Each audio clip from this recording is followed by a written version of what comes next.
जी part 2 start हो गया। ये यहाँ पे करना इसलिए ज़रूरी है कि ये बार बार देखने की नौबत आती है। अच्छा जी, ये काट दें या ना काटें मर्जी है, मैंने तो आसानी के लिए काम किया फिर काट दिया। ये जो डायरेक्ट कर सके वो करे, आसान चीज़ों में आसान ही रखिएगा, आपको समझ आ रही हो तो कोई मसला नहीं। जी बेटा,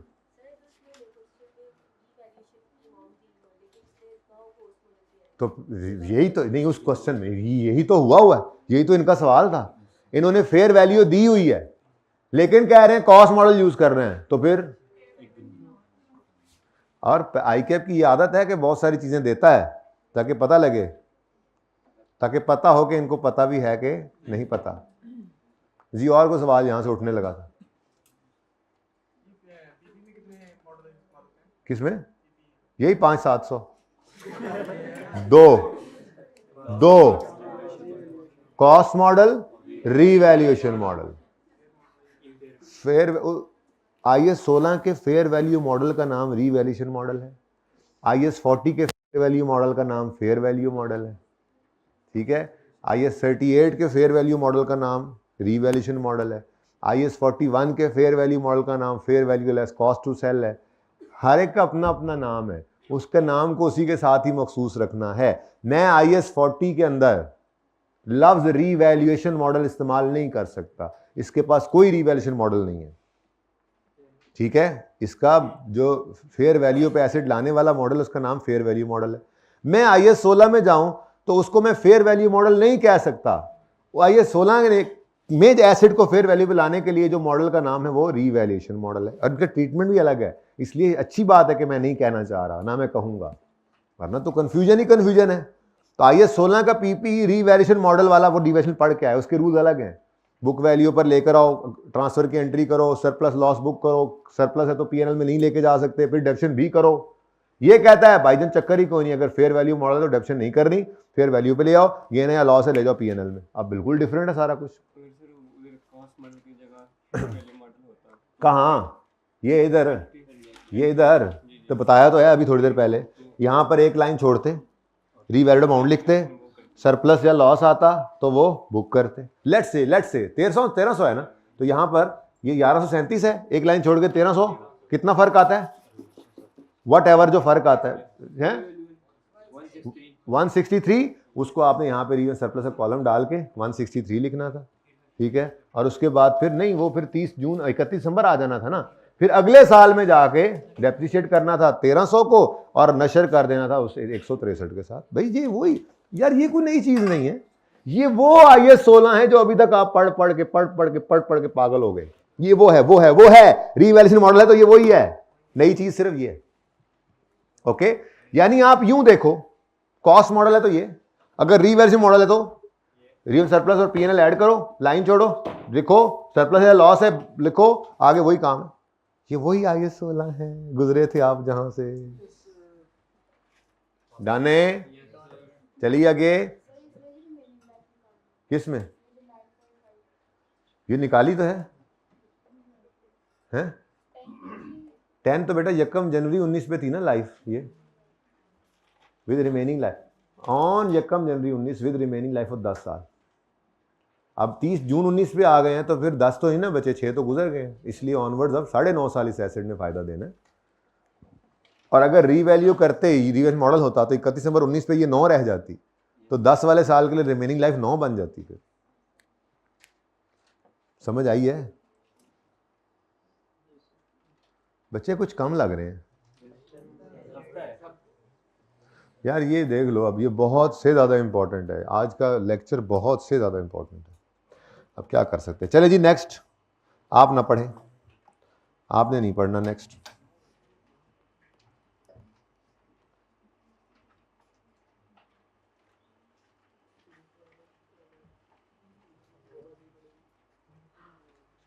अच्छा, सवाल को पढ़ना शुरू कर दें बेशक यहीं से, बोर्ड से। नजर आ रहा है? जितना वो किताब पे आपको नजर आता है उतना तो नजर आ ही रहा होगा।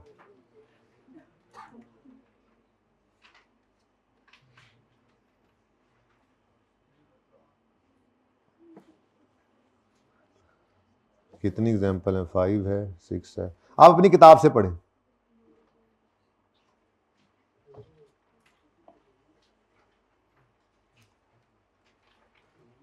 मैं ज़रा सारे सवाल तैयार कर लूँ ना कि बिटा मुटू के।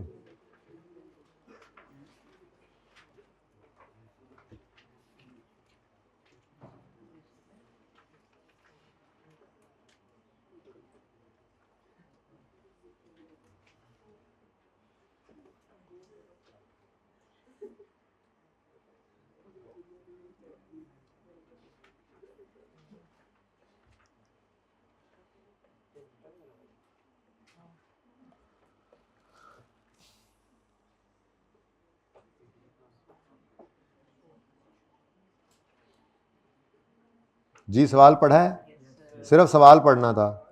किस किस ने जवाब भी देखा है, ईमानदारी से बताएं, शर्म आनी चाहिए। आप नजर आ रहा है तो नजरों की हिफाजत करना सीखें, कुछ रख लें। आपसे ये नहीं कहा जाएगा जब आपसे इन चीज़ों का हिसाब किताब किया जाएगा कि नज़र आ रहा था इसलिए आपने देख लिया, ना जी ना, ये तो गलत बात है बेटा। अमानत है, अमानत, हर नेमत। अच्छा जी, बस छोड़ें अपनी किताब को, इसीलिए मैंने ये मिटा दिया, नजर ना आया आपको। Entity B has investment property, fair value उसकी है फेयर वैल्यू उसकी है वही 1000। अच्छा डेटा सेम है, अच्छा ही है, उससे फ़ायदा होता है, बस जो है वो सिचुएशंस बदल रही हैं। तो इन्वेस्टमेंट प्रॉपर्टी इनके पास पड़ी है, वो कैरी कर रहे हैं इसको एट इट्स फेयर वैल्यू, और यूज़ कर रहे हैं इन्वेस्टमेंट प्रॉपर्टी के लिए फेयर वैल्यू मॉडल ही। ये बातें कुछ सामने आई, इनके पास इन्वेस्टमेंट प्रॉपर्टी पड़ी है और यूज़ करते हैं ये फेयर वैल्यू मॉडल। यकम जनवरी 19 पर फिर ये अपनी फेयर वैल्यू पर ही पड़ी होगी, ऐसा ही है। आगे कहता है on 30 June 19 board of directors decided to develop the property and use it for sale of. तो जिस दिन ये डिसीजन हो गया उस दिन से ऑनवर्ड्स ये अब इन्वेंट्री में, मतलब इन्वेंट्री बनने जा रही है ना, फॉर, वो कह रहा है डिसाइड कर रहे हैं कि इस प्रॉपर्टी को डेवलप करें। जैसे लेट्स से ये कोई प्लॉट होगा बड़ा सारा, कोई 2-3 एकड़ का, ठीक है, 5 एकड़ का ये प्लॉट था, सिर्फ ज़मीन थी। इन्होंने सोचा इस 5 एकड़ के प्लॉट के ऊपर क्यों ना हम जो है वो थोड़ा सड़कें बना के 2-4 और इसके प्लॉट्स छोटे छोटे बना के, सोसाइटी छोटी सी बना के वो सेल कर दें। नाउ ये उस इन्वेस्टमेंट प्रॉपर्टी को अब यूज़ करने जा रहे हैं फॉर सेल ऑफ प्लॉट, यानी एज एन इन्वेंट्री, ठीक है। तो इसका मतलब जैसे यहाँ लिखा था, इन्वेस्टमेंट प्रॉपर्टी से ये इन्वेंट्री में जा रहा है, यानी IAS 40 से IAS 2 में।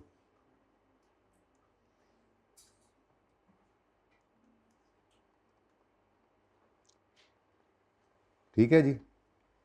अब ये भी हो सकता है, यानी कि एक मैंने ये भी देख लिया, इन्वेस्टमेंट प्रॉपर्टी से आपकी कोई चीज़ जो है वो ट्रांसफ़र होकर क्या रूल बना सकती, किस तरफ जा सकती है, ये इन्वेंट्रीज में जा सकती है, ठीक है।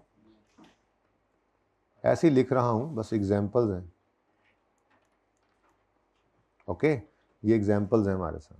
अच्छा, अब मसला क्या है? मसला ये है बेटा, मसला क्या है कि ये यूज़ कर रहे हैं IAS 40 में फेयर वैल्यू मॉडल। इसीलिए तो मैं कह रहा हूँ दूसरे वाला आता नहीं है, क्योंकि उसमें लड़ाई कोई नहीं ना इतनी। जहाँ पे वो फेयर वैल्यू मॉडल IAS 40 के लिए यूज़ कर रहे हैं, तो रूल क्या बता दिया IAS 40 ने कि जो भी प्रॉपर्टी आए चाहे जाए, transfer must be at fair value, क्योंकि इन्वेस्टमेंट प्रॉपर्टी में मॉडल कौन सा यूज हो रहा है? Fair value. तो transfer must be at fair value, okay. अच्छा जी, तो ठीक है। अब इसका मतलब यकम जनवरी 19 पर तो ये फेयर वैल्यू पर थी ही, 30 जून पर उन्होंने सोचा है कि इसको, ये इन्वेस्टमेंट प्रॉपर्टी है और 30 जून पर इन्होंने सोचा है कि इसको बनाएंगे इन्वेंट्री। तो फिर इस दिन पर फेयर वैल्यू को ढूंढना शुरू किया हमने। तो वो कहता है at this date fair value was 1200। अच्छा, ये यकम जनवरी को अगर आप और फरमाएं तो 1 जनवरी को फेयर वैल्यू है 10 लाख और 1 जनवरी को रिमेनिंग यूजफुल लाइफ कितनी है 10 साल। ये 1 जनवरी की है, ठीक है। अच्छा, अब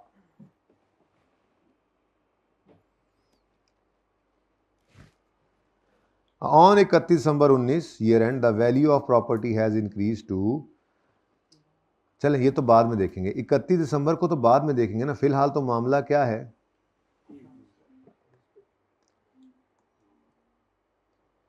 हाँ, इन्वेस्टमेंट प्रॉपर्टी में फेयर वैल्यू मॉडल है ना, ये लो मैं इसको कॉपी करके ला रहा हूँ सिर्फ इसलिए ताकि आपको अंदाज़ा हो कि कुछ नया नहीं है, सब वैसा ही है। इधर से सफाई सुथराई करके लाता हूँ ना,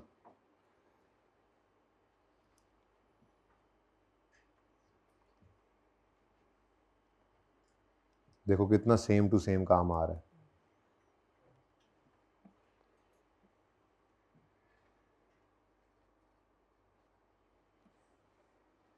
जी, 1 जनवरी 19 पर ओपनिंग बैलेंस इन्वेस्टमेंट प्रॉपर्टी में फेयर वैल्यू पर पड़ी हुई है ये प्रॉपर्टी, 1000 रुपये ओपनिंग आ गया। 30 जून पर ट्रांसफर का सोचा, क्योंकि इन्वेस्टमेंट प्रॉपर्टी में फेयर वैल्यू मॉडल है तो transfer must be at fair value, तो पहले फिर इस प्रॉपर्टी को फेयर वैल्यू पे लाना पड़ेगा, at the date of transfer लाना पड़ेगा। तो उसका तरीका क्या है, इस तरह से एक आरजी ब्रेक लगाओ। अब वही काम हुआ है, पीएनएल में गेन उसी तरह से गया है और अब ये 1200 दोबारा ओपनिंग बना लिया, ठीक है, ओके। अब इस 1200 को ट्रांसफर आउट किधर करना है, बोलो, ये इन्वेस्टमेंट प्रॉपर्टी में से क्रेडिट हो गया और ये इन्वेंट्री में डेबिट हो गया, बस इतना सा फर्क है, ठीक है, सही है। अब बेशक इसको उसी तरह से काट दो, आपको अगर ये परेशान करती है बात, ये क्या बात हुई तो ये ले, कोई बात नहीं, बस फर्क सिर्फ क्या पड़ा है, पहली एंट्री ओपनिंग की होती कोई नहीं है, पहली एंट्री इधर भी वही है, इन्वेस्टमेंट प्रॉपर्टी को फेयर वैल्यू पे लाओ at the date of transfer, investment property debit, PNL credit. अब इसको इन्वेंट्रीज में ट्रांसफर करो तो इन्वेस्टमेंट प्रॉपर्टी क्रेडिट हुआ, इन्वेंट्री डेबिट हो गया, ये दूसरी एंट्री आ गई, कितने से 1200 से। अब ये 1200 क्या है, ये 1200 इन्वेंट्री की कॉस्ट है, कॉस्ट डीम्ड कॉस्ट, तो इन्वेंट्री जो है उसकी कॉस्ट, ठीक है।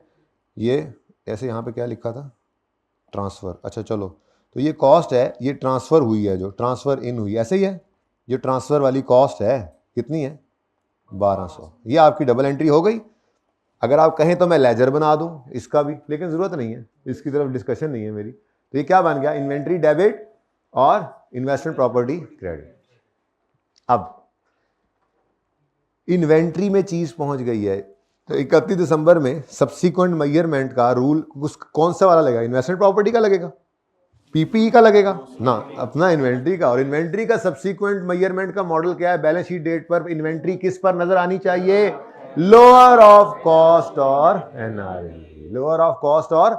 अब अगर मैं कहता हूं मिसाल के तौर पे, वो क्या कह रहा है 31 दिसंबर पे value of property has increase to 1300, मैं कह लूं इसको एनआरवी है, तो बोलो नहीं है एनआरवी। एनआरवी क्या होती है, एस्टिमेटेड सेलिंग प्राइस, तो ये क्या है 1300 क्या है, प्रॉपर्टी की क्या है, नेट रियलाइजेबल वैल्यू ही है। अगर ये इन्वेंट्री है तो वो फेयर वैल्यू जो है वही, नॉर्मली तो कॉस्ट टू सेल को गिवन होती तो माइनस कर देते, तो estimated selling price fair value ही तो होती है, अंदाजा है कि इतने की बिक जाएगी, ये क्या है एनआरवी कहलाएगी। मैं कहता हूं ये एनआरवी है, लेकिन मसला क्या है, इस पे लेके नहीं ना जाना, क्योंकि एनआरवी क्या है 1300 और हमने इन्वेंट्री को किस पे रखना होता है, तो वैल्यू ऑफ इन्वेंट्री कहलाती थी लोअर ऑफ कॉस्ट और, तो ये लोअर पर नजर आएगी, 1200 पे ही पड़ी रहेगी आपकी बैलेंस शीट में, ठीक है। दिल तो मेरा बड़ा कर रहा है कि साथ साथ एक्सट्रैक्ट्स भी बनाते जाएं, क्या ख्याल है, पिछले के क्यों नहीं बनाए फिर, चलो पहले इसके बनाते हैं। पीएनएल में, पीएनएल में क्या जाएगा जी, बोलें जी, पीएनएल में क्या जाएगा, ये सवाल हमने किया था, पीएनएल में क्या जाएगा, पीएनएल में बोलो बोलो बोलो, फेयर वैल्यू गेन लॉस, अच्छा 2019 का के एक्सट्रैक्ट्स है ना, 31 दिसंबर 2019, ठीक है,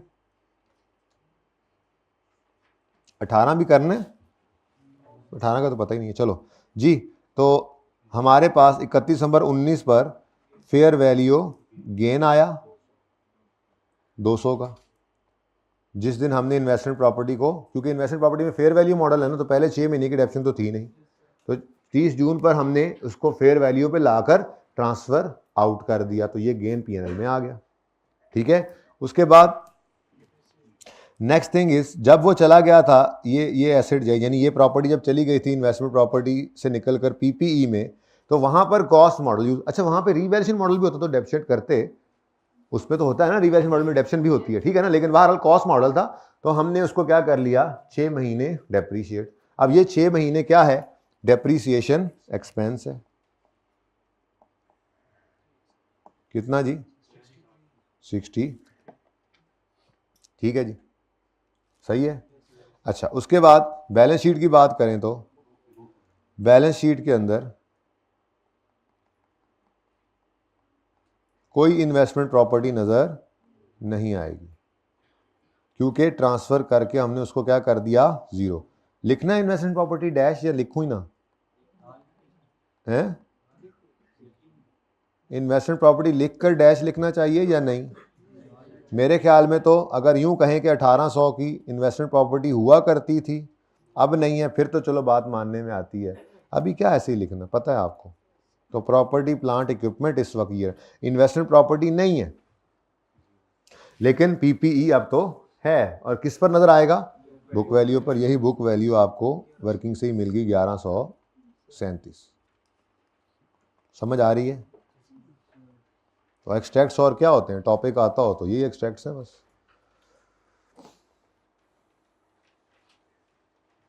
चलें आगे। अभी दूसरा सवाल, पिक्चर लेनी जल्दी लो। स्नैपचैट,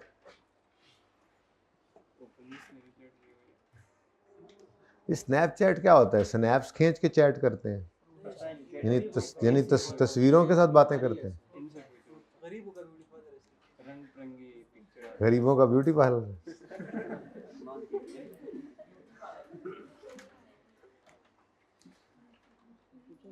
मुझे लगता था नाम सुन के कि ये होता होगा तस्वीरें खींच के बातें करना, स्नैप चैट। मिलती जुलती बात है ना। ओके, नाउ प्लीज प्लीज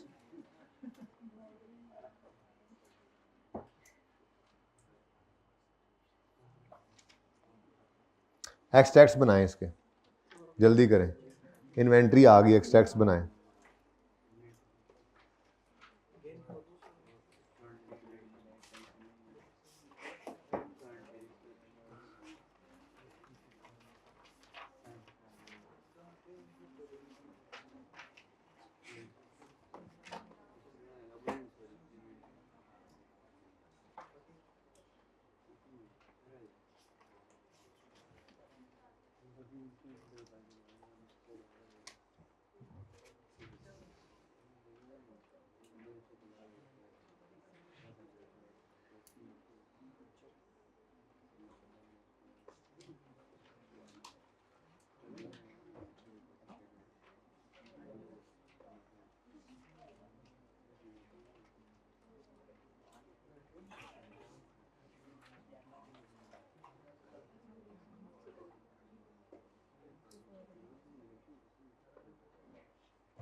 जी बच्चों, डन।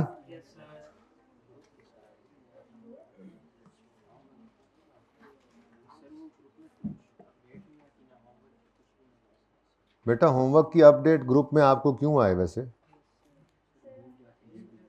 नोट किया करें लेक्चर वाइज आप लोगों को।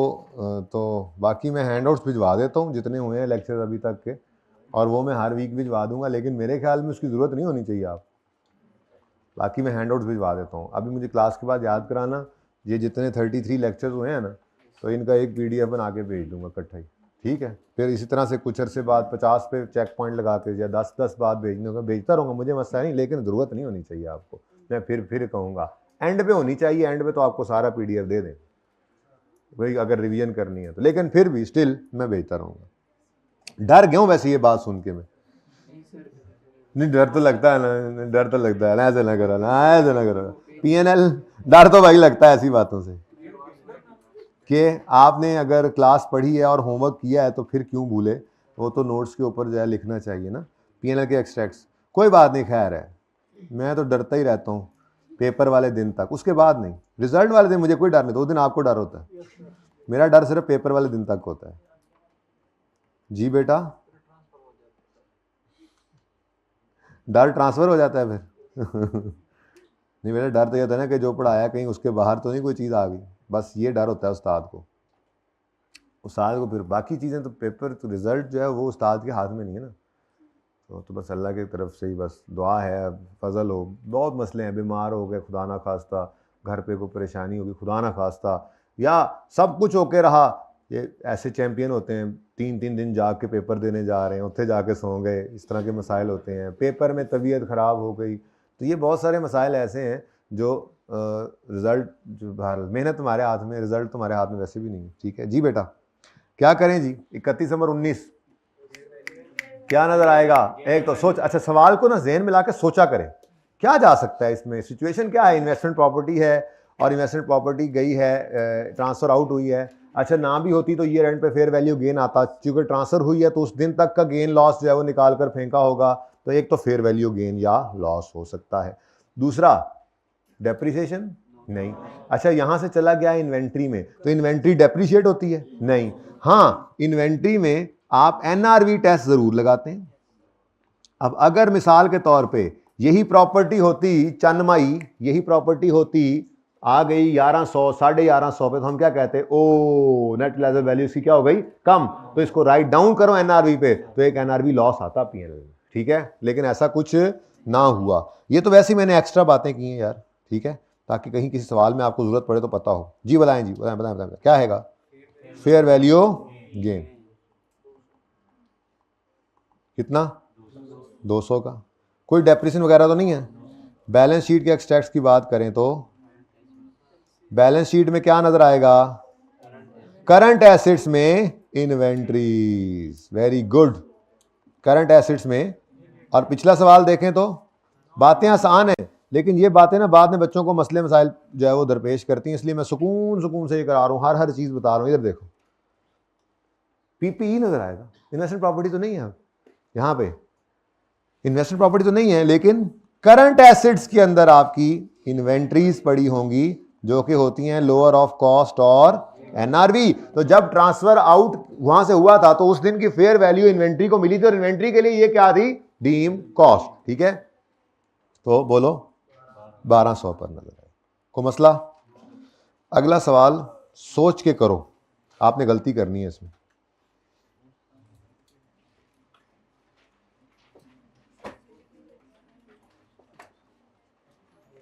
अस्सलाम वालेकुम साकिब भाई, ये बच्चों को ना सारे ग्रुप्स के अंदर आज तक के लेक्चर्स की PDF बना के भेजें, लेक्चर नोट्स की, और ये हर हफ्ते के एंड पे हफ्ते के भेज दिया करें। ओके नाउ हो गया, पढ़ लिया जी, एक्सक्यूज्ड।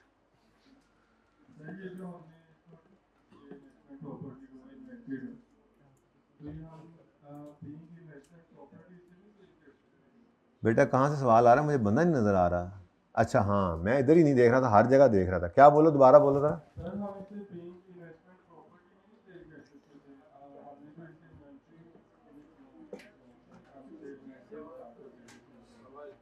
बेटा आवाज एक तो सही नहीं आ रही, मेरे ख्याल में आप ये कह रहे हैं कि हम उसको इन्वेस्टमेंट प्रॉपर्टी में सेल नहीं कर सकते थे। भाई वो इन्वेस्टमेंट प्रॉपर्टी बेचते तब था ना, हमने वो सारा 5 एकड़ का प्लॉट ऐसे नहीं बेचा, बल्कि हमने वहाँ पे डेवलपमेंट की, 2-3 रोड्स बनाई, टैंकी लगाई, सेटिंग की, बाउंड्री वॉल बनाई, प्लॉट्स बना के बेचे। तो वो हमने असल में प्रॉपर्टी को डेवलप करके एज अ इन्वेंट्री बेचना चाहा है, तो इस वजह से ट्रांसफर कर रहे हैं। वो इन्वेंट्री बिक भी इन्वेस्टमेंट प्रॉपर्टी बिक भी सकती थी, वैसे ही बिक सकती थी, पर वो इन्वेस्टमेंट प्रॉपर्टी का डिस्पोजल था जो ऊपर पढ़ के आए हैं। लेकिन ऐसा नहीं है, इसको हमने क्लासीफाई कर लिया इन्वेंट्री के तौर पे, सोसाइटी बना दी ना, जमीन नहीं बेची, वहां सोसाइटी बना के प्लॉट बेचेंगे, दैट्स वाई। अच्छा उधर से सवाल आया, तुम लोग बोलना शुरू कर दिया करो। नेक्स्ट क्वेश्चन पढ़िए, बड़ा इंपॉर्टेंट क्वेश्चन है, सबसे इंपॉर्टेंट यही I think. NDC has a property being used as a warehouse. इसका मतलब क्या है? ये प्रॉपर्टी प्लांट एंड इक्विपमेंट है, ठीक है।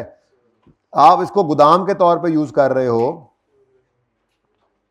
गोदाम के तौर पे यूज कर रहे हो, तो ये क्या है? प्रॉपर्टी प्लांट एंड, को मसला? भाई जाग जाओ ना यार, भाई जाग जाओ ना, क्या हुआ? तबीयत सही? तबीयत सही है? किस किस की तबीयत, किस किस को नींद आ रही है? हाथ खड़ा करें, निकल जाए क्लास से, चलें चलें। अच्छा जी, ये बड़ा इंपॉर्टेंट है जी, इसलिए मैंने सबको जगाया, सोए हुओं को, पिछले तो आसान थे, ये जरा इंपॉर्टेंट है, इसमें एक थोड़ा सा मसला आना है। अच्छा, पीपीई है और 1 जनवरी 19 पर ये कैरी हो रहा है 1 मिलियन पर। अब ये 1 मिलियन इसकी बुक वैल्यू अज्यूम करेंगे, और क्या कर सकते हैं? क्या ख्याल है? पीपीई है और वो कहीं पे लिखा हुआ है पीपीई, ये लिखा भी हुआ है, entity C uses cost model under IS 16, तो इसका मतलब फिर ये कैरीड एट ₹1 मिलियन, तो ये फिर क्या होगी इसकी बुक वैल्यू? यहां पे देखो तो क्या लिखता था, investment property carried at its fair value, और इन्वेस्टमेंट प्रॉपर्टी में फेयर वैल्यू मॉडल है, carried at its fair value, और इन्वेस्टमेंट प्रॉपर्टी में कौन सा मॉडल है? Fair value. और यहां पे क्या कह रहा है? कैरीड एट इट्स, बस कैरीड एट 1 मिलियन। और जब कह रहा है आगे 16 में कॉस्ट मॉडल है, तो फिर ये क्या होगी जो जिस पर ओपनिंग में डेट पे आ रहा है? बुक वैल्यू ही है, कॉस्ट नहीं है, बुक वैल्यू ही है फिर, ठीक है। आप ये परेशान ना हो, डाटा सेम, अलग अलग सवाल है, इंडिपेंडेंट सवाल है, हर एक सवाल अलग अलग है, ओके, बस डेटा सेम है। एग्जांपल्स में ICAP की एग्जांपल्स हैं, अच्छा भी होता है, जरा फिगर्स याद हो जाती हैं, बंदा जल्दी जल्दी करता जाता है, आगे फिर कॉन्सेप्ट समझ आ जाए तो सवालों के अंदर तो डिफरेंट होंगे ही। तो ये समझ आई बात? ये बुक वैल्यू क्यों कही मैंने? वो कह रहा है 1 जनवरी 19 पर ये प्रॉपर्टी इतने पर नजर आ रही है, और आगे कह रहा है कॉस्ट मॉडल यूज करते हैं, प्रॉपर्टी मतलब सॉरी पीपीई है ना, ये एसेट आपका 1000 पर नजर आ रहा है, और ये पीपीई के अंदर हम मॉडल यूज कर रहे हैं कॉस्ट मॉडल, तो फिर ये 1000 क्या होगा? बुक वैल्यू, ठीक है, फेयर वैल्यू नहीं ना हो सकती थी। ओके डन, चलें आगे। ओके, ऑन 30 जून 19, 30 19 में पढ़े ने, ऑन 30 जून 19 प्रॉपर्टी खाली करा ली हमने, and management decided to keep it for investment potential. क्या मतलब? हमें ज़रूरत नहीं रही अपने वेयर हाउस की, ठीक है, तो हमने खाली कर दी प्रॉपर्टी, वेयर हाउस खाली, गोदाम खाली किया और खाली करके उसको अब रख दिया। हो सकता है किराए पे भी दें, वो तो साथ साथ चल ही जाता है। कोई भी प्रॉपर्टी आप इन्वेस्टमेंट पोटेंशियल के लिए रखते हैं तो वो किराए वाला फ़ायदा तो बहरहाल दे ही सकती है साथ साथ, ठीक है। इवन के ये प्लॉट ऑफ लैंड भी किराए पे चढ़ जाता है, साथ वाला प्लॉट जो है वो किराए पे ले लें, खरीद लें फैक्ट्री वाले, और साथ वाला प्लॉट जो है वो किराए पे दे दें साथ वाली फैक्ट्री को, जो उनके पास पार्किंग की जगह नहीं, वो पार्किंग वहाँ पे कर रहे हैं, तो किराया दे रहे हैं उनको, चाहे थोड़ा चाहे बहुत, ठीक है, किराया दे के वहाँ पे गाड़ियाँ पार्क कर रहे हैं, तो आपका खाली पड़ा हुआ लैंड भी किराया दे जाता है, ऐसी बात नहीं है। लेकिन अगर बनी हुई बिल्डिंग, जैसे वेयर हाउस तो बिल्डिंग है, तो ये इन्वेस्टमेंट पोटेंशियल के लिए उन्होंने खाली करके रख भी लिया है, तो ये किराया भी साथ साथ दे सकता है, ठीक है। At this date fair value was 1200। C uses fair, अच्छा ये अब आया किधर है? ये आ किधर गया? पीपीई से ये किधर आ गया? इन्वेस्टमेंट। तो ये भी एक तरतीब है, ये भी एक मामला हो सकता है कि आपका एसेट जो है वो प्रॉपर्टी प्लांट इक्विपमेंट में पड़ा था और वहां से चला आया इन्वेस्टमेंट प्रॉपर्टी। लेकिन अगली बात देखनी पड़ेगी, इन्वेस्टमेंट प्रॉपर्टी में अगर तो कॉस्ट मॉडल है तो फिर 6 महीने मजीद डेप्रिशिएट करेंगे 1000 को, जो बुक वैल्यू होगी उस पर ट्रांसफर करके अगले 6 महीने उधर डेप्रिशिएट कर देंगे, फर्क क्या पड़ता है। लेकिन अगर अगर इन्वेस्टमेंट प्रॉपर्टी में फेयर वैल्यू मॉडल है, यहां पे आता है मसला, अगर इन्वेस्टमेंट प्रॉपर्टी में फेयर वैल्यू मॉडल है तो ट्रांसफर मस्ट बी, मैं बार बार जुमला बोल रहा हूं, याद हो रहा है पता नहीं या नहीं हो रहा, अगर investment property fair value model, investment property में फेयर वैल्यू मॉडल यूज हो रहा है तो all transfers must be at fair value, चाहे वो ट्रांसफर इन हो चाहे ट्रांसफर आउट हो, all transfers must be at fair value. अब देखते हैं क्या कह रहा है वो। Oh my god, entity C uses fair value model under IAS 40। तो अब ट्रांसफर तो इसी की एग्जांपल बन गई है, किधर गया ये, इसी की एग्जांपल बन गई, ट्रांसफर जो हो रही है, ठीक है। तो ट्रांसफर की एक और एग्जांपल आई मेरे सामने, वो क्या है जी, इन्वेस्टमेंट प्रॉपर्टी से हम सॉरी PPE से हम आ गए इन्वेस्टमेंट प्रॉपर्टी में, ठीक है। को मसला जिधर मर्जी होता रहे, ट्रांसफर इन आउट, बस अगर फेयर वैल्यू मॉडल है तो अगला मैंने रूल वो देखो लिखा हुआ है कि अगर इन्वेस्टमेंट प्रॉपर्टी में फेयर, ट्रांसफर तो कुछ भी हो सकती है, इनमें से कोई भी ट्रांसफर होगी, लेकिन अगर इन्वेस्टमेंट प्रॉपर्टी में फेयर वैल्यू मॉडल है तो transfer must be at fair value, ठीक है। मस्ट ज़्यादा अच्छा याद हो गया, आप वही लिख देते हैं, transfer must be at fair value, और अगर कॉस्ट मॉडल हुआ तो ट्रांसफर को आपने बुक वैल्यू पे कर देना, ठीक है।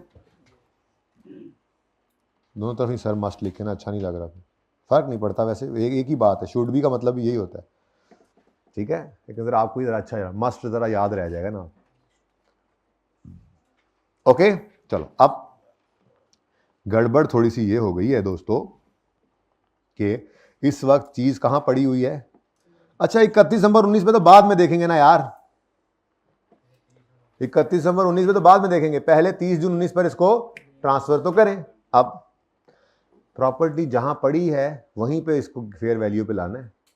अभी तो दोनों सवालों में क्या था, इन्वेस्टमेंट प्रॉपर्टी से निकलकर प्रॉपर्टी गई थी, इन्वेस्टमेंट प्रॉपर्टी से निकलकर प्रॉपर्टी गई थी, ठीक है।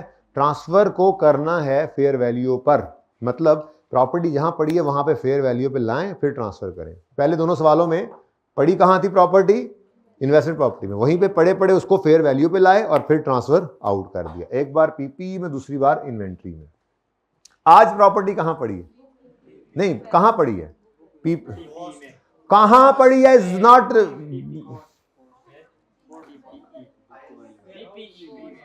ये बुक वैल्यू वाले उनको जगाने दो पहले मुझे, बेटा किस पर पड़ी है तो आपका जवाब होता बुक वैल्यू पर, कहां पड़ी है का मतलब है IAS 16 का PPE में नजर आ रही है या इन्वेस्टमेंट प्रॉपर्टी में है, इन्वेंट्री में है, ये पूछ रहा हूं, ठीक है। अब मैं रट्टा भूल गया, सब्र करो, मैं क्या कहने लगा था। अच्छा, ये प्रॉपर्टी कहां पर पड़ी हुई है, IAS 16 में इस वक्त पड़ी है, ठीक है। तो 30 जून 19 जो है इसकी जिंदगी में जब आएगा तो ये प्रॉपर्टी कहां पड़ी होगी, IAS 16 में, कहां पड़ी होगी, IAS 16 में।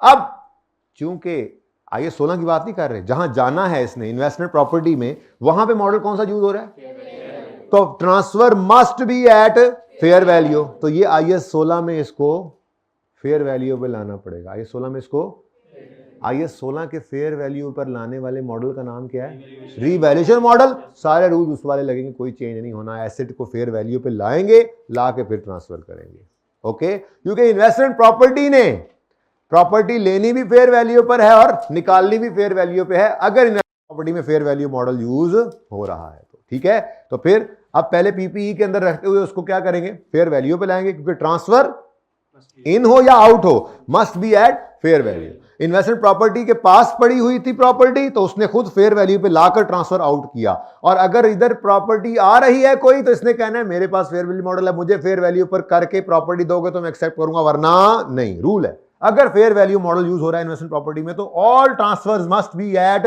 Fair value. तो चलो शुरू करते हैं। अभी प्रॉपर्टी कहां पड़ी है, फिर वही बुक वैल्यू, प्रॉपर्टी कहां पड़ी है, प्रॉपर्टी कहां पड़ी है, IAS 16 के पीपी में, तो वर्किंग कौन सी होगी फिर, डेट, प्रॉपर्टी कहां पड़ी है अभी, बुक वैल्यू वाला कोई तो होगा, अभी किसके साथ वाले ने अभी बुक वैल्यू बोला, साथ वाले ने, खुद तो उसने बताना नहीं इसने। प्रॉपर्टी कहां पड़ी है, पीपीई में पड़ी है, ठीक है, IS 16 वाले पीपीई में। तो डेट, डिस्क्रिप्शन और पीपीई इधर पढ़िए, ठीक है। और चूंकि मॉडल जो मर्जी हो, मुझे नहीं इससे परवाह, वैसे कॉस्ट मॉडल है ना, वैसे पीपीई में कौन सा मॉडल यूज हो रहा है, कॉस्ट मॉडल। तो पीपीई में सब्सिक्वेंट मेजरमेंट रीवैल्यूएशन मॉडल पे नहीं लेके जा रहे, यहां से तो निकाल रहे हैं। पर निकालते हुए क्योंकि हमने इन्वेस्टमेंट प्रॉपर्टी में भेजना है और वहां पे फेयर वैल्यू है, मॉडल है, तो फिर हमें इसको फेयर वैल्यू पे लाना है। तो अपने IS 16 के पास फेयर वैल्यू मॉडल मौजूद है इसका अपना, जिसका नाम क्या है, रीवैल्यूएशन मॉडल। उसमें हम क्या करते हैं, एसेट को फेयर वैल्यू पे ही तो लाते हैं। बस मसला क्या है, रूल्स इसी के लगेंगे, फेयर वैल्यू पे लाएंगे, गेन होगा तो रीवैल्यूएशन सरप्लस में जाएगा, दैट्स इट। ओके, क्योंकि अब तक तो ये पीपीई में पड़ा हुआ है ना, कहां पड़ा है, पीपीई में। कहां पड़ा है ये एसेट, पीपीई में। तो यकूम जनवरी 2019 पर, यकूम जनवरी 2019 पर असूम कर रहा हूं मैं, क्या असूम कर रहा हूं कि ये बुक वैल्यू है। ओके, क्योंकि उसने क्या कहा है, कॉस्ट मॉडल है और इस पर कैरी की जा रही है, तो बुक वैल्यू ही अज्यूम करना आसानी है। कितना जी, 1000, ठीक है। उसके बाद 30 जून 19 पर ट्रांसफर आउट करना है यहां से, बोलो। अच्छा, अगर अगर अगर अगर इन्वेस्टमेंट प्रॉपर्टी, बड़ी अहम बात कर रहा हूं, सुन लो, अगर इन्वेस्टमेंट प्रॉपर्टी में कॉस्ट मॉडल यूज हो रहा होता तो इसको 6 महीने डेप्रिशिएट करके जो बुक वैल्यू आती ना, उस बुक वैल्यू को ही ट्रांसफर कर देते इन्वेस्टमेंट प्रॉपर्टी में, और फिर वहां पे 6 महीने उसको डेप्रिशिएट मजीद कर लेते। सेम सेम, कोई मसला नहीं है, ठीक है। लेकिन चूंकि वहां पे फेयर वैल्यू मॉडल है, तो फिर इसको 30 जून 19 पर फेयर वैल्यू पर लाना पड़ेगा, फिर ट्रांसफर करेंगे। अब फेयर वैल्यू पर इसके पास फेयर वैल्यू मॉडल कौन सा है, रीवैल्यूएशन। तो वही काम करना है जो सीखा हुआ है, वही काम करना है जो प्रॉपर्टी पड़ी है पीपीई में, तो पीपीई में फेयर वैल्यू पे लाके ट्रांसफर आउट करना है। प्रॉपर्टी पड़ी होगी इन्वेस्टमेंट प्रॉपर्टी में, तो वहीं पर फेयर वैल्यू पे लाके उसको ट्रांसफर आउट करना है। ओके, तो 30 जून 19 पर लेकर आओ, डेप्रीसिएशन करके पहले लाना पड़ेगा जी। 1000, रिमेनिंग लाइफ कितनी है, 10 साल, लेकिन ये तो पूरे साल की डेप्रीसिएशन है, 6/12 का 50 रुपये, और 950 हो गई बुक वैल्यू, ऐसा ही है। अब ये 950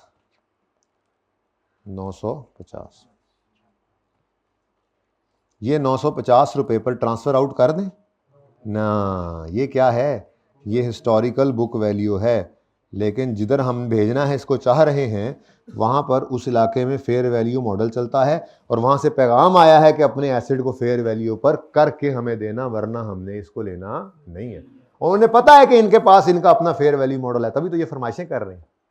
उनको पता है कि IS 16 के पास इनका फेयर वैल्यू मॉडल है, ठीक है। तो फिर 30 जून 19 पर एक लाइन खाली छोड़ेंगे और रीवैल्यूड अमाउंट लिखेंगे, और सरप्लस लॉस को, रियल सरप्लस में लॉस हुआ तो पीएनएल में ले जाएंगे। तो 30 जून 19 एक लाइन खाली और रीवैल्यूड अमाउंट जी, कितनी है, 1200 जी, 220 भी एक बच्चा कह रहा है दीवाना, 250 का रीवैल्यूएशन सरप्लस आ गया। लो जी, तो रीवैल्यूएशन सरप्लस के कॉलम में रौनकें लग गई, और ये 250 का सरप्लस अब यहां पे नजर आना शुरू हो गया जी। को मसला, अच्छा, अब क्या करें, आ गया फेयर वैल्यू पर, revalued amount is the fair value of asset, ठीक है। ये mid of the year revaluation हो गई एक तरह से। आज करवाना था वैसे सवाल, प्लान में था, लेकिन टाइम ही खत्म हो गया। ओ माय गॉड, जल्दी जल्दी खत्म करें इसको। रीवैल्यूएशन सरप्लस रिकॉर्ड किया, अब ये एसेट हमारा आ चुका है रीवैल्यूएशन पर, इसको ट्रांसफर करके कहां ले जाना है, तो investment property fair value model पे है, तो उसके लिए क्या करते हैं, लेडजर बनाते हैं। क्या करते हैं, लेडजर बनाते हैं। तो एक लेजर ओपन करके रख लो, यहाँ पे एंट्रीज करते हैं, फिर इन्वेस्टमेंट प्रॉपर्टी बनेगी तो उसको करेंगे फेयर वैल्यू पे, ठीक है। अब समझ आया मैंने क्यों लेजर बनवाया था, ताकि सर निशानी रह जाए ना, इन्वेस्टमेंट प्रॉपर्टी फेयर वैल्यू पे तो लेजर बनाएंगे, और बाकी जो अगर पीपीई फेयर वैल्यू पर रखना है तो उसका तो नाम रिवैल्यूएशन मॉडल, ठीक है, तो उसका हमने पहले से सीखा और कैसे वर्किंग करते हैं, ताकि कोई चीज़ मिक्स ना हो। वर्किंग एक जैसी सारी हो सकती है, लेकिन मैंने अलग अलग इसलिए रखी है कि इनको मिक्स ना करें, ये सवाल मिक्स होते हैं ना ऑलरेडी, तो फिर अलग अलग रखना आसान रहता है, ठीक है। तो इस 1200 को यहां से निकालो। जब भी आप पीपीई को निकाला करते थे तो ये ऐसे ऐसे माइनस ही करते थे ना, बोलो और बोलो। तो 1200 यहां से क्या हो गया, क्रेडिट। क्या हो गया जी, क्रेडिट। और कहां पे डेबिट हो गया, कहां से आया ये, प्रॉपर्टी प्लांट इक्विपमेंट से। किस दिन आया है, 30 जून 19 पे। कहां गया ये, 30 जून 19 पर ट्रांसफर आउट हो गया है, इन्वेस्टमेंट प्रॉपर्टी में ट्रांसफर कर दिया, ठीक है बच्चों। तो कितना बचा, और बचा क्या, बचा क्या, बचा कख ना बच्चा, खेत स्वा बच्चा। तो बुक वैल्यू यहां पर क्या नजर आ रही है 30 जून 19 पर, सी पर। लेकिन एक अगला मसला आ गया, इस सरप्लस का क्या करें। बड़ी इंपॉर्टेंट बात है, अब बिल्कुल एंड पे आती है हमेशा इंपॉर्टेंट बात। एग्जांपल एक रह गई है अभी, ओ नो, चलो ये अब कल करेंगे, कोई बात नहीं। अच्छा है वो इन्वेंट्री वाली है, वैसे जरा अलग थलग है, खैर है। वैसे क्या कुछ मैंने सोचा था और आज कुछ करवाया तो है नहीं, ये वाकई टाइम इतना हो गया है। नहीं आज हुआ क्या है मुझे समझ नहीं आई। नहीं कुछ नहीं पढ़ा तो है ही नहीं आज भी, ऐसे ना करो यार। अच्छा सुनो सुनो सुनो सुनो सुनो सुनो सुनो सुनो भाई सुन लो, सरप्लस पड़ा है, एसिड नहीं रहा। ये सरप्लस जो है ये रोज़ाना की बुनियाद पर, सॉरी सालाना बुनियाद पर ये ट्रांसफ़र हुआ करता था रिटेन्ड अर्निंग में। कितना मैक्सिमम ट्रांसफ़र कर सकते हैं हम, मैक्सिमम इंक्रीमेंटल डेप्शन की अमाउंट तक ट्रांसफ़र कर सकते हैं। और बोलो तो डेप्रिसिएशन कितनी है कि इंक्रीमेंटल डेप्शन निकालें, तो एसिड ही नहीं बचा, यहाँ तो एसिड ही नहीं बचा, अब क्या करें। अच्छा अब दूसरा सिचुएशन ये होता था कि एसिड पर आने वाले सरप्लस को रखो, इंक्रीमेंटल डेप्शन की तरह के साथ एनुअली इसको ट्रांसफर ना करो, जब एक्चुअल में बिके तो उस दिन ट्रांसफर कर देना। ये एक और ऑप्शन लैंड में ऐसा होता था, एक और दूसरे एसेट्स डेप्रिशिएबल एसेट्स में भी ये ऑप्शन होता था कि आप उसको रखो और फिर जब ये डिस्पोज हो उस दिन इसको आपने ट्रांसफर कर देना रिटेन्ड अर्निंग। तो जब ये मामला आ गया कि एसेट यहां से निकल कर चला गया, तो अब इस सरप्लस को आप रिटेन्ड अर्निंग में ट्रांसफर एनुअली तो बिल्कुल भी नहीं कर सकते, ये यहीं पे रह जाएगा। यानी इसके नीचे वाला जो खाता होता था ना ट्रांसफर, वो अब कोई नहीं होना, बस ये 250 से पड़ा रहेगा, अनलेस के असल में ये प्रॉपर्टी बिके। तो जिस दिन ये प्रॉपर्टी असल में डिस्पोज होगी, ये सरप्लस जो इक्विटी में पड़ा होगा ये उस दिन आपको डेबिट करके रिटेन्ड अर्निंग में क्रेडिट करना है, उससे पहले नहीं कर सकते। ये एक मसला था यहाँ पे, ठीक है। तो अगर पीपीई में ये प्रॉपर्टी पड़ी है तो पीपीई ने इसको रीवैल्यू करना है, करके उधर दे देना है। अब रीवैल्यूएशन पे जाकर सुने, रीवैल्यूएशन पे सरप्लस ने जो आना है वो सरप्लस आपका तब तक पड़ा रहेगा जब तक ये प्रॉपर्टी दरअसल बिक नहीं जाती, क्योंकि इसको मैक्सिमम 2 ऑप्शन होते हैं ना, स्टैंडर्ड कहता था यहां पे, या तो इसको एनुअली ट्रांसफर करो पर maximum up to the amount of incremental depreciation, या इसको डिस्पोजल पे एक ही बार करना। अब वो इंक्रीमेंटल वाला ऑप्शन तो हो ही नहीं सकता यहां पर, क्योंकि डेप्रिसिएशन एसेट ही नहीं बचा। तो फिर दूसरा ऑप्शन क्या है, प्रॉपर्टी जब तक किताबों में पड़ी रहे ये सरप्लस उसका अलग से पड़ा रहे इक्विटी में, जिस दिन वो प्रॉपर्टी डिस्पोज करेंगे एक्चुअल में उस दिन आप इसको भी रिटेन्ड अर्निंग में फेंक देना। ओके सही है। चलें अब इन्वेस्टमेंट प्रॉपर्टी आ चुकी है आपकी, ओके इन्वेस्टमेंट पीपी से इन्वेस्टमेंट प्रॉपर्टी बन गया अब, या अब इसके लिए क्या बन गई, इनिशियल मेजरमेंट वाली डीम्ड कॉस्ट। अब आगे कहता है on 31 December 19 value of property has increased to, और फेयर वैल्यू मॉडल यूज करते हैं IAS 40 में। सुभान अल्लाह, ये तो बहुत आसान हो गया, ठीक है। इसको क्या कर लें जी, 31 दिसंबर 19 पर इसको आप ले जाएं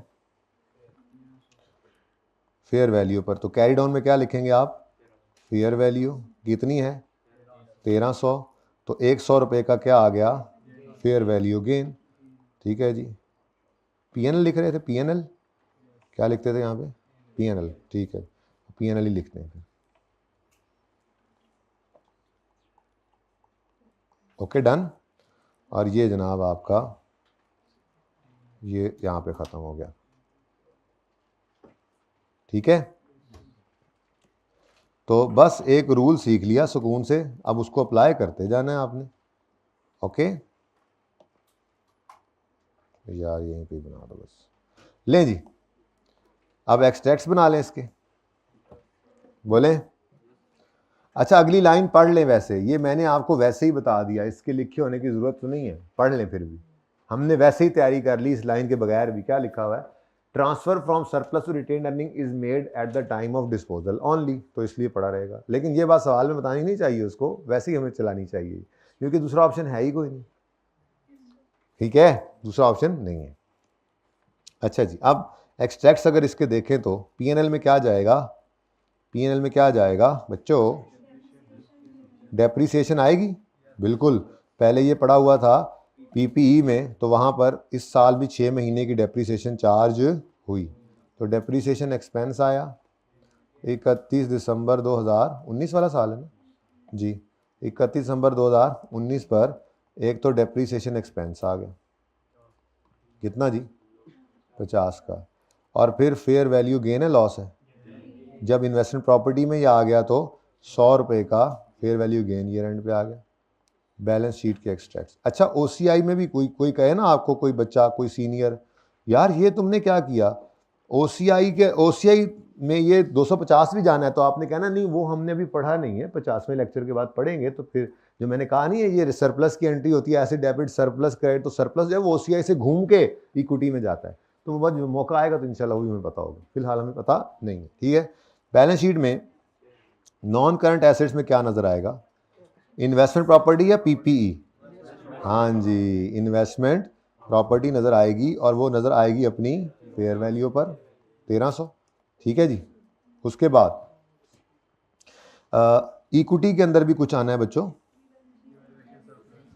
इक्विटी के अंदर रीवैल्यूएशन सरप्लस, वो जहाँ पे शेयर कैपिटल, शेयर प्रीमियम वगैरह आते थे, अब वो तो नहीं है मेरे पास, सिर्फ रीवैल्यूएशन सरप्लस है। और ये कितना? अच्छा ये 250, 20 में भी 250 ही रहना है, 21 में भी 250 ही रहना है, अनलेस कि वो इन्वेस्टेड प्रॉपर्टी एक्चुअल बिके, ये 250 हिलना नहीं है। हालांकि वैसे क्या होता था, ये हर साल थोड़ा थोड़ा कम होता चला जाता था, याद है। लेकिन जब आपने डिस्पोजल पर ही इसको ट्रांसफर करना है, एनुअली नहीं करना, तो फिर ये 250 ही 250 नजर आता रहेगा एंड तक, ठीक है। सही है, जरा देखो सर आ गए सर, मेरे दिल में तो आ रही है कि छोटी सी एंट्री कर दें अगली भी। एक ही तो एग्जाम्पल रहेगी, सर आए बैठे नहीं आए, चलो 2-4 मिनट और पढ़ते हैं। एक और एग्जाम्पल,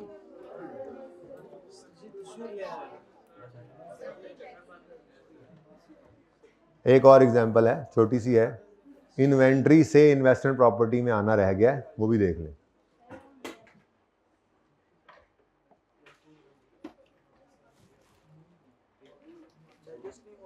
जी बेटा कीता की है तुसी, 3 एग्जाम्पल्स कीतियां ने, डाइजेस्ट नहीं हो रहा तुम लोगों को।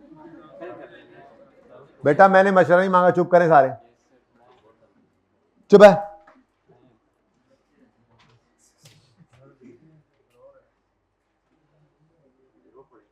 रोए रोए रोए रोए रोए रोए रोए रोए। Entity D has commercial shop held for resale, तो ये क्या है? इन्वेंट्री है इस वक्त, ठीक है। In its ordinary course of business carried at 1000, तो ये इसकी क्या होगी फिर? कॉस्ट होगी, ठीक है।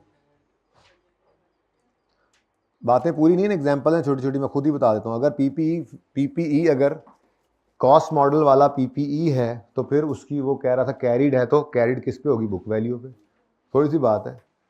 अच्छा इतना पढ़ा नहीं है हमने आज, बस मैंने आराम आराम आराम से गीची गीची गीची करके पढ़ाया है, ताकि आपको सही से समझ आए। लेकिन आप लोग आगे से नखरे कर रहे हैं। आप भाई जाकर देखो सर, जैसी है मुझे बताना है, ठीक है।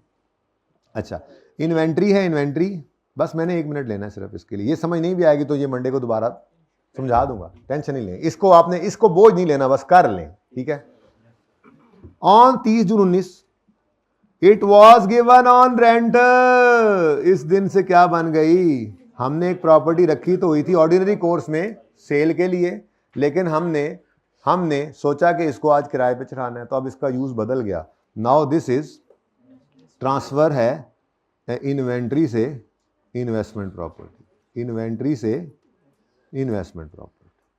तो ये भी रहती थी कसर इसकी भी, ये भी लिख लेंगे। तो एक ट्रांसफ़र की और एग्जांपल हमने देखी कि ये ट्रांसफ़र हो रहा है from inventory to investment property.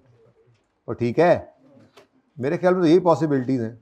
अब कोई कहे मुझसे सर पीपीई से इन्वेंट्री में चला जाए, तो भाई मैं इन्वेस्टमेंट प्रॉपर्टी का स्टैंडर्ड पढ़ा रहा हूँ, पीपीई से इन्वेंट्री में जाए तो वो आप इंट्रो में पढ़ के आए हैं, उसका क्या ताल्लुक। इन्वेस्टमेंट प्रॉपर्टी जहाँ पे हिट हो रहा है मसला वहाँ पे, ठीक है। तो लें जी, अब मामला क्या है जी, अब वो क्या कह रहा है कि हमने इसको रेंट पे देना था, but to a local business rather than keeping for at this date fair value was 1200। Data वही सेम चल रहा है। अब 31 दिसंबर 19 को यार बाद में देखेंगे, फिलहाल 30 जून 19 पे ट्रांसफर तो कर लें।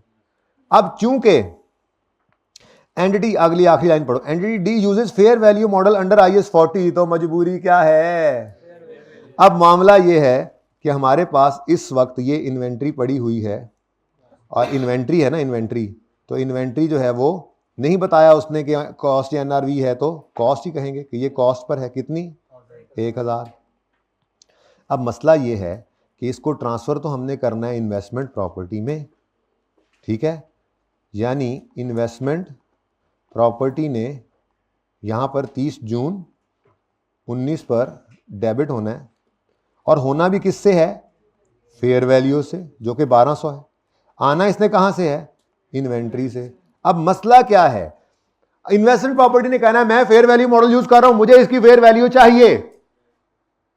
ये कहेगा बेचारा मेरे पास तो ऐसा कोई मॉडल है ही नहीं, मैं इसको NRV पे तो ला सकता हूं, वो भी लोअर अगर हो तब, मेरे पास इसके अलावा और कोई ऑप्शन, NRV गेन तो नहीं ना बुक कर सकता था, ये फेयर वैल्यू पे ले जाओ बोलो।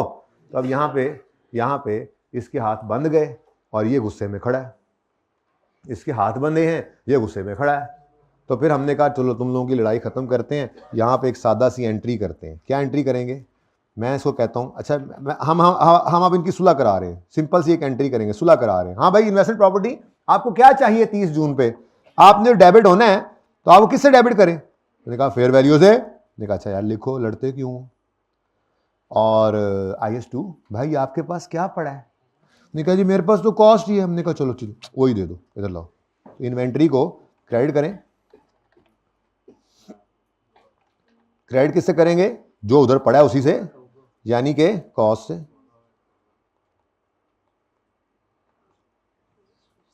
ठीक है। कितना, अब इन्वेंट्री को 1000 से क्रेडिट किया हमने, जो उसके पास पड़ा था। इन्वेस्टमेंट प्रॉपर्टी को वही 1200 दिया जो उसको चाहिए था, और ये 200 का गेन हमने कहना यार हम बुक कर लेते हैं, ठीक है। तो P&L में बैलेंसिंग फिगर डालो, बिल्कुल ये वही फेयर वैल्यू गेन है, लेकिन ना तो इसके अंदर रहते हुए इसको फेयर वैल्यू पे लाए, ना वहां ले जाके इसको फेयर वैल्यू पे किया, बस बुक खुद कर लिया गेन, और उसको इसको भी राजी रख लिया, इसको भी राजी, लड़ाई खत्म कर दी हमने, ठीक है। तो ये एंट्री होगी जनाब, अगर इन्वेंट्री से आए तो ये 1200। अगली कहानी वही है, 31 दिसंबर 19 आएगा, तो चूंकि इन्वेस्टमेंट प्रॉपर्टी में फेयर वैल्यू मॉडल है, तो वो कहता है 31 दिसंबर पे वैल्यू ये प्रॉपर्टी इंक्रीज टू 1300, और वो यूज कर रहे हैं चूंकि फेयर वैल्यू मॉडल, तो हम यहाँ पे क्या लिखेंगे 1300, सही है। और ये 100 रुपए का गेन भी कहाँ जाएगा, 100 रुपए का बेटा, कहाँ पे, प्रॉफिट एंड लॉस में। यानी इस साल में प्रॉफिट एंड लॉस के अंदर 300 का टोटल गेन जाएगा, ठीक है, टूट के जाएगा पर जाएगा, ठीक है। एक्सट्रैक्ट्स भी बना लें यार, एक्सट्रैक्ट्स तो बहुत आसान है, एक्सट्रैक्ट्स तो बहुत आसान है, इधर देखना ज़रा, चलो दोबारा ही कर लो जी। P&L सर आगे, बस 1 मिनट, सिर्फ 1 मिनट, अब कोई होमवर्क नहीं है जी, आपने ये दोबारा करना है, और आज आपने IAS 16 के सारे MCQs करने हैं, सारे, मुझे नहीं पता जो आए जो ना आए जी। फेयर वैल्यू गेन टोटल कितना, 300, 200 भी और 100 भी, बस बैलेंस शीट के अंदर जी नॉन करंट एसेट्स में इन्वेस्टमेंट प्रॉपर्टी फेयर वैल्यू पर नजर आएगी, और वो है 1300। डन जी। ये जनाब आपकी एग्जाम्पल नंबर 6 भी हो गई, ठीक है, इतनी सी बात थी। तो यही दोबारा कीजिएगा, तसल्ली से कीजिएगा, और IS 16 के सारे MCQs करके आने। ओके, अल्लाह हाफिज।